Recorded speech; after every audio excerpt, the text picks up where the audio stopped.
So guys, para malaman natin na successful yung ginawa nating ECU reset, DIY ECU reset, kailangan pag open natin ng motor ay wala tayong makikitang indicator ng engine indicator. So wala siya, malinis siya. So back to normal siya kailangan, no. So yun, check natin.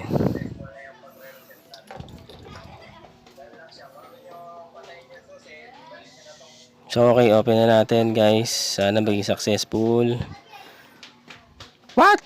Ano yan? Bakit may ganyan? Puta, nasira yata. So what's up mga pre? So ngayon ay tayo ay magsasagawa ng isang ECU resetting, DIY ECU resetting gamit itong pin. Itong hawak kong pin ay gagamitin natin para makapag-reset ng ECU. So ito ay napapanood lang naman natin sa mga mahusay nating vlogger dyan. So bago tayo magsimula, pag mag-reset tayo ng ECU guys, ay kailangan natin baklasin yung takip ng baterya dito sa baba ng motor natin. So dito yan nakalagay. So bakit nga ba tayo mag-reset ng ECU?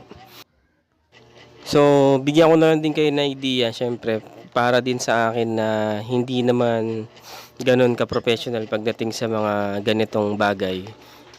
Katulad nyo, nag-aaral-aral lang din tayo na kahit pa paano magkaroon tayo ng kaalaman sa motor natin. Siyempre, mga beginner lang tayo, no? At hindi natin alam kung paano natin naalagaan yung mga motor natin. So, yan, natanggalan natin yung tornilyo. So, tanggalin natin yung cap. Siguro madumi na to guys dahil nga gawa nga nung medyo matagal natin din nabuksan to. At di naman kailangan buksan yan, baterya na yan. Wag lang malulubog. So, kailangan linisan pa ganun. So, ECU.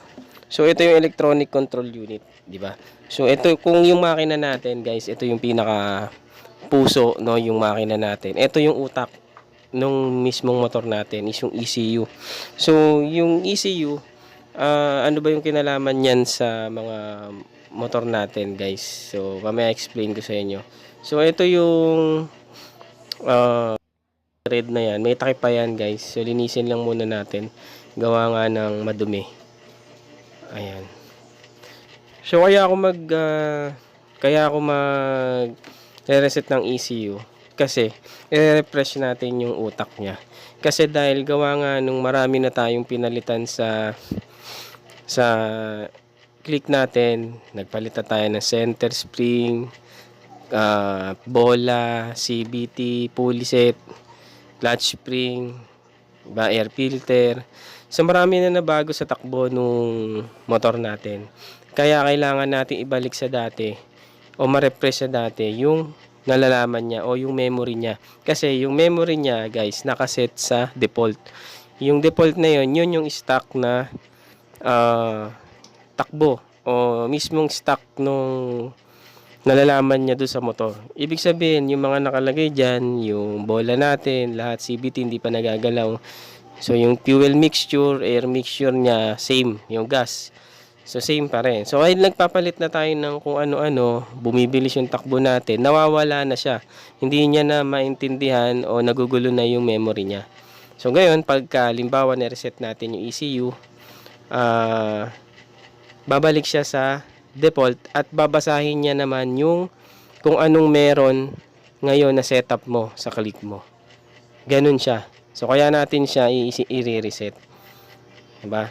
Sa harap bumalik yung throttle niya, yung pagpiga niya, yung lakas niya sa kung ilang gas yung ibubuga niya o yung ilalagay niya pag nag-throttle ka, yung acceleration.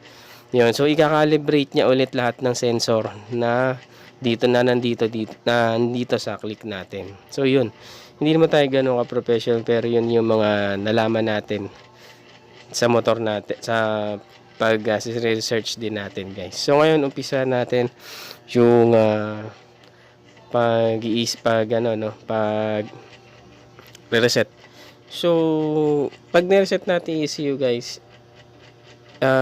kailangan natin nung yung pang reset na yung ang tawag doon, pang jumper. So may na-order niyan sa Lazada, pero di tayo nag-order. Gusto natin manual. So kung ano yung mahirap, yun talaga yung gagawin natin, no. So ang kailangan lang natin ay pin. So yung pin na yon ay i-jumper natin sa wire na brown and wire na green. Isusuksok natin yung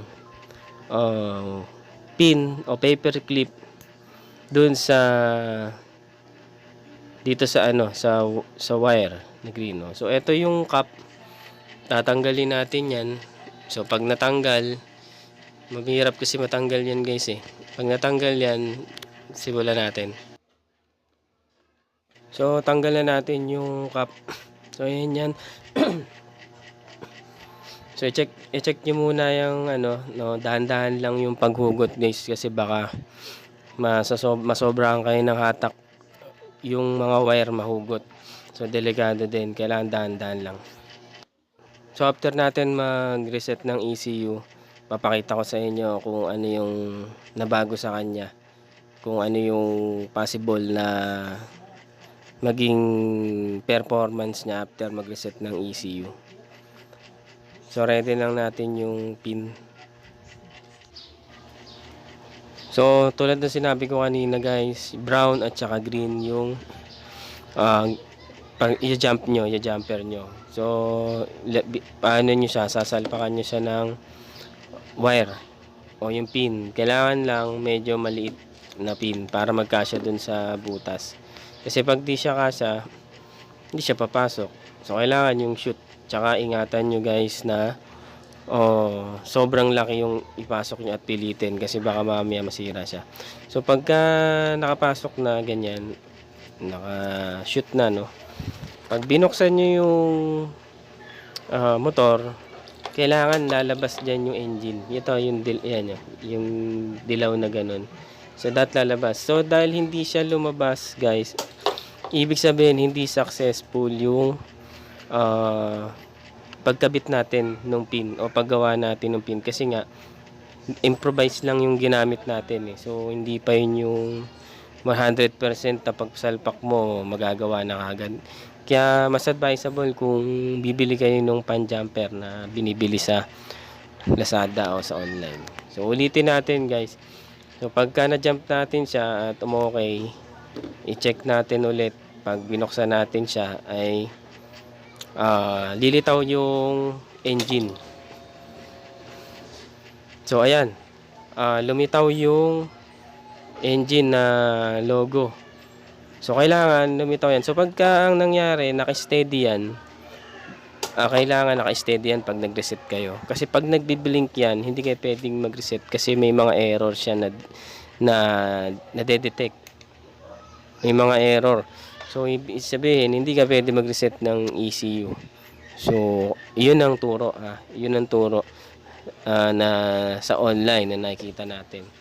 So hindi ka pwede mag-reset ng ECU. So kailangan pag binuksan mo siya naka-steady, ibig sabihin walang problema sa ECU niya. Pwede niyo siyang i-reset. So ulitin ko, pag nag-reset kayo, kailangan walang problema yung ECU. Kailangan pag in-open nyo yung susi, ang lalabas lang yung logo ng engine. Tapos hindi nagbi-blink. Kailangan naka-steady lang siya. At ingatan nyo magalaw yung wire. So pag binuksan nyo siya, kailangan ang lalabas ay yung engine na logo lang. So i-reset na natin, guys. So sa pagre-reset, no, una buksan natin yung motor. Huwag nyong i-start, kailangan bubuksan nyo lang yung panel niya, ipapower nyo lang.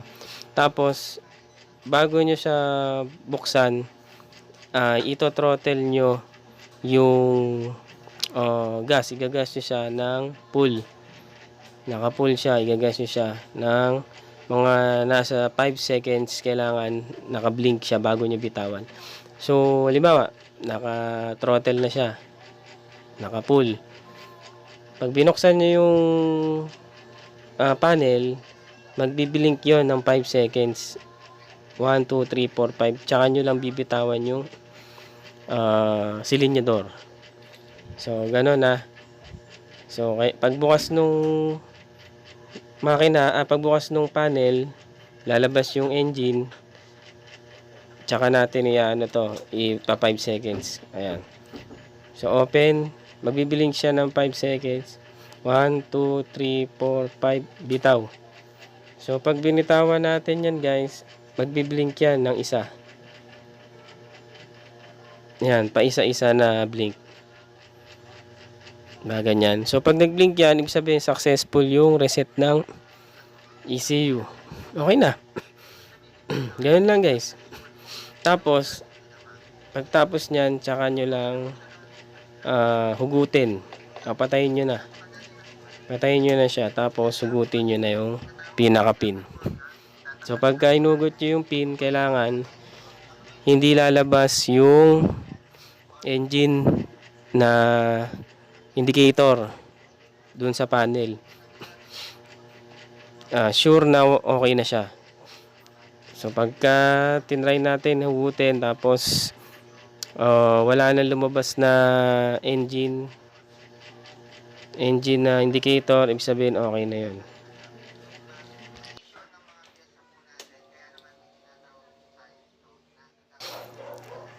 So, nakita nyo guys, pag open ng makina, pag open ng panel, pag power natin sa motor, lumabas lang siya saglit, tapos namatay na. Ibig sabihin, yun yung normal. Then, okay yung ECU natin, wala naging problema. Ibig sabihin, naka-reset na siya. So, kung gagawin nyo na lang, ibalik nyo na lang yung cap, kung okay na lahat. Tapos, paandarin nyo yung motor at least 5 minutes to 10 minutes. Pero mas maganda kung 10 minutes nyo siyang paandarin kasi mag-idle siya and the same time, babasahin niya yung bagong setting ng motor nyo. Okay, so kung ano yung RPM niya, kung gaano siya kabilis, kung ano yung nakikita niya, nasasagap niya dun sa bagong setup nyo, CVT, nagre-refresh siya. At yun na yung babasahin niya. So papapansin niyan, magiging maganda yung takbo ng idle ng motor nyo. So ngayon guys, paandarin natin yung motor, tapos hayaan lang natin siya na nakabukas ng 5 to 10 minutes, tsaka natin siya papatayin at pwede nyo na siyang itry. So dahan-dahan lang sa pagbirit-birit guys, at binabasa pa niyan yung bagong setup ng motor ninyo, yung ECU natin. Sa kalsada, walang hinto ang pag-ikot. J-Click, ang pangalan laging hinahanap sa gusot. Hindi lang forma, hatak ang basihan. CYP setup, sa arangkada di ka iwan sa daan. Bawat pigaramdam bagsik ng makina, bilis na tila kidlat. Sa mata ng iba, laging bida, handa na ang lahat. Simulan na ang biyahe, J-Click, motovlog ang hari ng kalsada, di pa sa trahe.